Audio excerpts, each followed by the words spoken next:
அகத்திய முனிவர் ஒரு தடவை காட்டு வழியாக போகும் பொழுது சில முனிவர்கள்லாம் யாகம் செய்கிறதுக்கு தயாராகிறாங்க. பக்கத்தில் ஒரு ஆடும் கட்டி இருக்குது.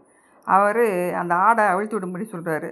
நாங்கள் வேதத்தில் சொன்னபடி தானே யாகம் செய்ய போகிறோம். வேதத்தில் அசம் கொண்டு யாகம் செய்க அப்படின்னு போட்டிருக்கல. அப்படின்னா அசம்னா ஆடு அப்படின்னு அவங்க நினச்சிக்கிறாங்க. ஆனால் இவர் மூவாட்டை நெல்லைத்தான் அசம்னு சொல்லுவாங்க. நீங்கள் அந்த நெல்லை வச்சு தான் யாகம் பண்ணணுங்கிறார். அப்போ நீங்களே அதை பண்ணுங்க அப்படின்னு சொல்லி சொன்னாங்கன்னா இவர் பொதிகையிலேருந்து நெல்லை வரவழைச்சி அவங்களுக்கு யாகத்தை முடிக்கிறாரு. வேலிக்கு அவிர்வாகத்தை கொடுக்கும் பொழுது இந்திரன் வராமல் இருக்கவும் மூவர் பெருமக்களை வர வச்சு ருத்ரன், மால், அயன் 3 பேருக்கும் அவர் அவிர்வாகம் கொடுத்து நாட்டை செழிப்பாக வச்சிடுறாரு.